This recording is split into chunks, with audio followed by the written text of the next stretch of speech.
Hey everybody, and welcome to Was It Worth It, the video game review podcast brought to you by Sharctank Media. I'm Tim. I'm Isaac. And this is the official Season 2, Episode 1. Where the fuck is Dane? Oh, no. Oh, no! Speaking of which, there's going to be some changes in the second episode. Dane isn't gone. He's going to be back, but we're going to have rotating hosts, so we're going to bring in Isaac on some episodes. Some episodes it'll be me and Dane. Some episodes it'll be me and Isaac. Some episodes it'll be Dane and Isaac, but it may be all three of us. We may have a threesome sometime. We'll see. Also, we're going to do one show every 2 weeks. We used to do it weekly, but it's a little easier on our schedules to do it once every 2 weeks, and also we kind of ran into the problem with there not being enough games that we were interested in coming out, recent, because we try to stay relevant. So when we keep doing them every week, we kind of have to go months back to find a game that we're actually interested in. Not to mention the fact that, believe it or not, Tim actually puts a lot of work into editing the various shows that he's involved in and the rest of us are involved in. So I personally would like to thank you for doing that, and I understand why it's only like once every few weeks and whatnot. So yeah, thank you. Yeah, I really appreciate the recognition, because I do put in a lot of work, and that's the problem, is I like doing Game Chums, and I like doing Deck Heads, and I got this new show that I'm kicking around, and Name Your Game, I like doing Name Your Game, and I want to keep my hand in all of them, but I just kind of got to rein it in a little bit and not destroy my personal life. But anyway, if this is your first time listening to Was It Worth It, it's a podcast where we each play a game, usually an indie game, but not necessarily always. We talk about the game, and we focus more on whether or not it's worth the cost that we paid, rather than giving it a score like 5 stars or 2 out of 10 or anything like that. We do, was it worth it, yes or no? So Isaac, what game did we play this time around? We played a game called Piracy. Now, Piracy was in sort of an alpha, kind of unfinished state for the longest time, but I believe it went 1.0 at the very beginning, well, maybe not the very beginning, but like a week into August or so.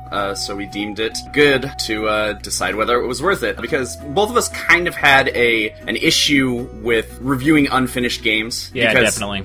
It kind of doesn't make sense to put your stamp of approval on a game that's only like 0.5 or whatever, not even done. So Pixel Piracy is a game by the studio who did Terraria, and I like Terraria. What'd you think about Terraria? And Oh, I loved Terraria. I really enjoyed it. Yeah, it was a weird, kind of 2D spin on Minecraft. Yeah. A lot of combat. It was like 2D Minecraft, but even though it was, like 16-bit pixel art, I thought it looked a lot better than Minecraft. That's my biggest problem with Minecraft, and we don't need to get into Minecraft. Yeah, I enjoyed Terraria a lot. It was a lot of fun. Yeah, I mean, my big thing about Terraria, just really quick, was the fact that it seemed to kind of have more of a point than Minecraft. You could spawn different bosses and things like that. So Pixel Piracy is really right up this same alley. Obviously, you are pirates, and the game is a lot deeper than I thought it would be, which is kind of a good thing. The basics are, you start with a captain. You have this like little crappy raft that you kind of sail around on, and a little schooner. Yeah. I think in one of the alpha editions, it was literally just like 3 planks of like a ship hull, and they're like, "Okay, go." Yeah, nice. Which is just terrible. There's really quite a bit you can do, but there's not really anything you have to do per se. So I mean, there's a lot of sandboxy goodness, a lot of freedom. You can customize your ship, you can take over other ships, you can pillage other ships, you can dig for treasure, you can conquer islands, you can bounty hunt, you can teach your crew skills, you can hire a crew. That just managing your crew is almost a game in itself. Yeah, for sure. There are different towns with different vendors. There are pirate encounters that you can see on the main map that have sort of a danger level to see if you want to encounter. Yeah, and ultimately, if there is a goal for the game, it is to defeat the 4 legendary pirates. It's different each game, who they are, and like where they can be found and everything, but right. That is the quote-unquote goal of the game, but it's more of a sandbox. Yeah, to be honest, I was having so much fun with the sandbox part, I didn't even take on the legendary pirates in my... Well, thus far. Yeah, I didn't either. But yeah, there's definitely a lot to it. Additionally, there's different weapons you can equip your guys with, there's different ranged weapons. The skills, there's lots and lots of skills. There's cooking, there's fishing, there's map reading, map awareness. There's a lot of different pieces of combat that you can teach them to be good at. You can teach them to general combat focus, have better crit chances, parry, dodge, Sure. Yeah, so many other things like that. Teaching to fire cannons. And, yes! Oh my god, the cannons. The cannons are fantastic. I had a lot of fun with the cannons.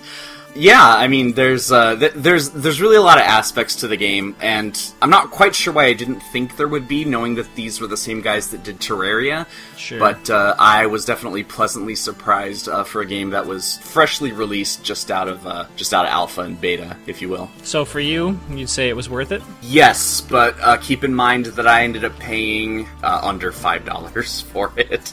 Right, yeah. Would it be worth 15 though, in your opinion? Yes. Short answer. Okay. All right. Yeah. I actually didn't know it was from the guys who made Terraria at first, and I was a little surprised to find out it was. But yeah, the game is very deep, like you said, just like Terraria. However, kind of stepping into it, the game's not intuitive. I kind of had my first game was about an hour of gameplay where I was just kind of figuring out what is going on and what it's doing before I made a new game and kind of started fresh, having an idea of what to do.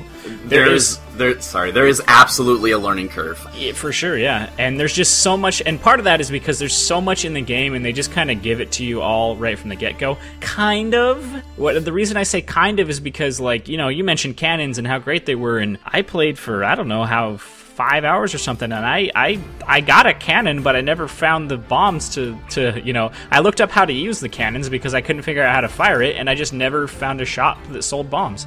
Right. I was never actually able to use the cannons, oddly. And it kind of felt more like a survival game because I spent a majority of my money keeping my crew fed and keeping their morale up and that kind of thing. And because of that, it was kind of a slow pace because there's a lot of waiting. When you're sailing, you're just kind of sitting there. And yeah, the pirates talk to each other, and there's things that you can be doing like cooking and fishing and stuff. But that comes later. At the beginning, when you're sailing, it's you can get sailing skill and you can get things to add to your ship to make it sail faster. But it's kind of slow in the beginning. There's a lot of sitting around. To add on to that, you don't have a lot of control over your characters during the action parts. You just kind of click and give a general. Well, your captain, you can directly say attack this guy, but the rest of your crew, you just kind of in general just kind of click an area and they'll move to it and attack things on the way or attack things in the vicinity. But yep. It wasn't like, I don't know, it wasn't engaging enough for me. And there's a strategy part of what skills do you get when, but I just the skill points are the same as your stats, so that makes it even more deep. Do I get stats here, or do I use these skills? And the skills benefit the most if you get them early because then that gives them time to level up. However, if you don't get stats early, you can likely die, and especially if you're playing on the hard modes, because I did try a game on the hard mode, and it was brutal. It was really hard, So, unfortunately for me, I'm going to say it's not quite worth it. I mean, there's a lot to the game, but the action wasn't interactive enough for me, and the strategy wasn't, it wasn't clear enough for me to really make a clear strategy, because there were so many skills you can get, and there's all these different stats, and, what skills you even have access to depends on what stores you come across, and I don't know, for me, the strategy was deep, but it wasn't, it was a little bit of a mess, and then the action parts weren't quite interactive enough for me. I didn't feel like I had enough control over my crew.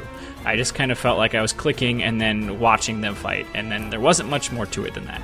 Yeah. And I didn't get that far into the game, even though I was playing for, I think I played like 6.5 hours total, but that's across like 4 different games, because when you start up the game, you can choose different setups for the world, which is neat. It's really cool, and that changes what encounters you have throughout while you're playing. That was so long ago, I completely forgot about that. Yeah, and I wanted to see the differences. However, one thing that I noticed is the best way by far to get money is plundering other ships, and so the option that gives more pirate encounters makes a huge difference in terms of how much money you have access to, which is a big deal because you buy food with money, you pay your salaries with money, or you can buy rum and other morale boosting items, tobacco. You can find tobacco on bushes and stuff like that. But I felt like whenever I went to an island and had an encounter on an island, I came away poor, whereas whenever I fought a pirate on his ship and plundered the ship, I came away rich, and that's kind of how I always felt. I agree with that for the most part. If you go to islands exclusively, okay, so when you go into town, there are certain people who will sometimes give you a bounty, give you a target to go kill. If you found the island that your target was on and you took him down, and then you went back to get your reward, you would definitely get as much, if not more, than plundering a ship. And I think there was also some sort of reputation system that I didn't really... You could get renowned, but I have no idea what it was for. Yeah, exactly. I just saw that pop up a couple times right after you... It didn't really show up when you were, ship-to-ship fighting, but if and when you found a bounty and you took him out, when you went back to get your reward, you got a couple hundred renown or something to that effect. I'm not really that heartbroken that you didn't think it was worth it. It was worth it definitely comes with some gripes. Yeah. And it's kind of funny, because I played the game for about 15 hours. Okay. My review and my experience would be completely different if I had only played it for about 12. Literally in the last 3 hours, I came across some kind of interesting and potentially game-breaking bugs. I actually did encounter some game-breaking bugs, actually. Right, yeah. And I think that the game is 1.0, it's finished, and the company that puts it out is going to try to address these bugs and fix a lot of them. But one of the big things is that I think towards the end of the game I had a crew of... For the most part, I was running with a crew of 5 towards the end, but I ended up hiring another guy to actually... Really? Yeah, I ended up hiring another guy to actually combat one of the bugs that I found at the end. If you give your pirates too many skills, they start neglecting some of them. Okay. To the point where just real quick, there's 2 different types of food. There's pre-prepared food, and then there's food. Yeah, exactly. There's food where you have to teach one of your pirates a cooking skill, and they have to spend a few seconds literally preparing it. Otherwise, you can't eat it. Right. I had 2 cooks on the ship, which were also my gunners, who didn't leave the ship. I just figured they'd stay on the ship. They'd prepare things, they'd clean things, and they'd shoot the cannons. Hurrah! Sure. It got to the point where my crew was starving, and my cooks would not cook because they had too many things to do, or because they were too busy cleaning. One of the funny things is that your pirates don't know how to crap properly. Yeah. So they kind of just poop all over the place, and you need to teach somebody cleaning. And what that does is, when there are discarded rum bottles and just corpses on the ship deck, they'll literally pick them up and huck them overboard. They'll do the same with the little piles of poop. So in some cases, if they kind of have, sort of idle secondary things like non-combat skills, non-keeping us alive skills, things like that, like, I guess if you let your deck get too full of crap, then your morale goes down because there's crap everywhere. Right. So they would concentrate on doing things like that, and also you can have, like, some grinding wheels and some, like, training swords to help them raise their combat skills, and in some cases they ended up favoring that instead of, keeping my guys alive. So literally at one point I had to go back to one of the towns, I had to make them forget a few of the skills that they knew, pick up the food and move it around to make them be able to interact with it, and then eventually I said F it, and I literally hired someone just to be, like, kind of the ship's cook, slash, like, maintenance guy, and I taught him, like, cooking, and that was about it. Yeah. In fact, I had problems. The game was a lot buggier than I expected it to be, and there were a lot of problems I had where my cleaners just wouldn't clean, or what they do is they'd go over to a pile of poop and they pick it up and just hold it. And when they're already holding a pile of poop, they can't go pick up the other ones. Right. So he would just stand there holding shit, and I'm like, what is this? And then also I had to restart the game. Who knows how many times? By restart, I mean just quit and reload, because my guys just wouldn't leave the ship. It happened probably 6 or 7 times where I had 1 or 2 crew members just decided they don't want to leave the ship, so they wouldn't. When you'd pull into ports and things like that? Yeah, fighting other pirates, pulling into ports, going to an island, they would never leave the ship. No matter, they wouldn't, they would the AI was just so, that added to the problem I had where you didn't have much control over your shipmates. Well, it kind of hurt because the AI was really dumb. You just give them a command and they just kind of run around in circles and then maybe do it, Well, that's a little harsher. It wasn't that bad, but there were definitely situations where the AI would not listen. Right, and I can see what the devs are going for in that you have implicit control over your captain, and that's kind of the guy you're supposed to be. The way it's supposed to work is if you let your pirates' morale dip too far, and morale kind of just goes down over time, or sometimes if you're fighting, pirates will be like, we be plunder, and I'm happy, and, sure. Whatever. So that makes them happy. Morale's kind of just another need, like your guys in The Sims have. Yeah, it's like a resource. Yeah, you kind of have... You have your hit points, obviously, where if they get depleted, you die. You have their hunger, and you have their morale. What it's supposed to do is if the morale dips to the point where they're unhappy, they'll pick which orders they actually want to follow. In some cases, not at all. Right. And, there are obviously various ways to bring morale back up. And it's kind of funny, because from what I understand, the main way you're supposed to bring it back up is you're supposed to give them their salary, obviously. Yeah. You're supposed to pay them for being on your ship. Yeah. But if you have a bottle of rum in your pocket and you give them a rum, it kind of just makes them happy, and they kind of just forget about the money that you owe them. Yeah, I know that. I thought that was really funny. Yeah, it's really goofy. Also, you're paying them doesn't go for naught either, because from what I understand, it keeps track of sort of how much money they have, and when you get to a town with a tavern, they actually use their own money to go into the tavern and buy rum to increase their own morale, and buy pub food, basically, to bring their hunger back up. So you're throwing money at them isn't just making their morale maintain. They will use it for semi-intelligent things. I think I had a guy go in and upgrade his weapon a couple times too. Mm-hmm. So I've seen that as well. Yeah, they're smart enough to use their money for at least semi-practical things. Yeah, and for me, money was, especially early on, before I was able to. Well, I think once I got to know the game much better, it was easier. But when I was first learning the game, money was scarce because I was constantly feeding my pirates. And then I'm interested because you said you're running with a crew of 5, because I have a crew of 8 on my main game, and that's only at 5 hours or something. Wow. No, one of the reasons that I was so hesitant to hire more people is because I was kind of running into money issues like you had, and 8 people? Really? God damn. Yeah. At my end, I think when I had 6, I had my captain and 2 other guys boarding. I had 2 gunners, and then I had that guy that I sort of just hired to cook stuff. But yeah, I tried to keep my crew somewhat lean, I guess, just in case money became an issue. And sure. I ended up buying a lot of skills for my captain, get more money from plundering and get more money from treasure chests and things like that. So yeah, I was pretty content running with a crew of 5 or 6. Interesting. Well, was there anything in particular that you wanted to cover? The music, I actually liked the music. The music was fantastic. Yeah. I loved the music. I did too. I was really surprised. Yeah, if there's one glowing, honestly, high point of this game, it was the music. And from what I understand, most of these are original tracks. Right. There's kind of just in-jokes, when your pirates actually speak, each of them only vocally says one thing to kind of have a catchphrase, but then they have a bubble above their head of the actual thing that they're saying to their shipmates. My captain said, "Rock the plank." Yeah. Kind of in a high, goofy voice. Which is funny because the 3rd or 4th guy I hired said, "Walk the plank." So it was the exact same file, but slowed down a gajillion percent. I noticed that there was the normal voice, the sped up voice, and the slowed down voice. Yeah. So yeah, there's in-jokes when your guy says do what you want because a pirate is free, you are a pirate, and things like that. But the best music in the game was in the pubs, most definitely. Mm-hmm. They kind of have...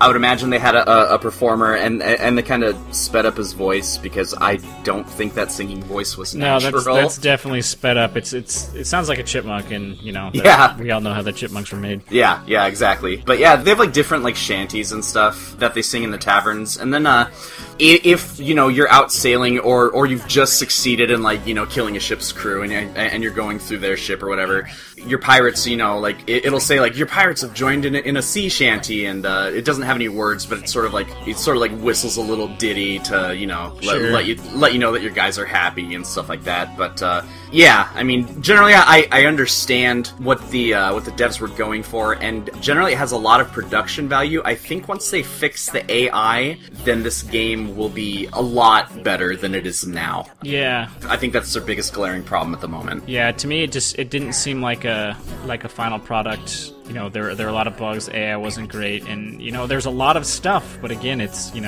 They could also have added maybe a little bit of a tutorial. And I know that most people don't like tutorials, and I don't either. I don't like overbearing, super hand-holding tutorials, but you know, just a, hey, here's what you do to get started. They had like a quick start guide, and they have like a help menu, but even the help menu wasn't that great. It took me a long time to figure out how to put food down on my ship. Oh, yeah. The help menu was just like, oh, your pirates need to be fed, so you should give them food, so go ahead and set it down, but it didn't say go to the ship setup menu to put down food. Like, why would I assume that food was in the ship setup? I was like, where's my inventory? Why can't I see any of my items? And like, to use items, you had to go to your pirates, you know, their character page, and then click passive equipment. Yep. Which you can equip passive equipment, or you can use things like potions and giving them rum and stuff, which isn't passive. Yeah, the same menu was used for one-use items that you give to your pirate, as well as there's an item that helps your ship's cooks cook better, faster. Exactly. That chef's knife stays on him, but you also have to click the same inventory spot to use, oh my god, I'm dying, give me this elixir that restores 20% of my health, and I didn't think that was terribly intuitive. Yeah, that made no sense, because that is like, it's like passive equipment, but things that aren't passive also go here too. Like, yeah, exactly. It's just weird. Yeah, I mean, that sort of adds to that. You kind of accrue items just from like your different ships that you've plundered and islands. There's like oysters and stuff that you can kill and take their shells and stuff. Yeah. You can only sell items from certain inventories to certain vendors. That was driving me nuts. Yeah, I had like 3 or 4 oyster shells that sell for like 100 apiece. Yeah, the oysters are great. Yeah, exactly. And you know, 100 early game is a lot. That'll let you buy, you know, a whole bunch of skills, better weapons, and all that stuff. I completely forgot that I had all these items that I could sell for such a high amount until I finally encountered the type of vendor that I needed to find to be able to sell that inventory. So, I mean, in some cases it kind of makes sense. You can only sell your ship parts to the person that you buy ship parts from. Sure. That you can sell weapons to your weapons sellers, but there also seems to be a whole bunch of like miscellaneous stuff that you can only sell to what seemed to me kind of like an arbitrary vendor type, I guess. Yeah, it didn't make a lot of sense to me. But I think we've discussed this game quite in depth. There is more to it because there's a lot to this game, but you know, I think at this point we're just kind of, you know, nitpicking a little bit. So yeah. Anyway, you know, thanks for listening. This is the official first episode of season 2. So we'll be bringing on new hosts like Isaac. Well, I guess he's the only new host, but we'll have rotating hosts. So Isaac's first episode, you did a great job, man. Thanks for coming on. Thanks, bro. Yeah. So anyway, check out our website, sharctank.com. That's shark with a C because sharks live in the sea. Just kidding.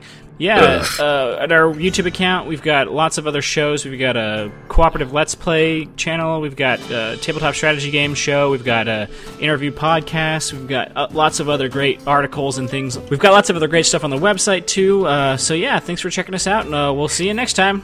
We'll see you next time. Yeah.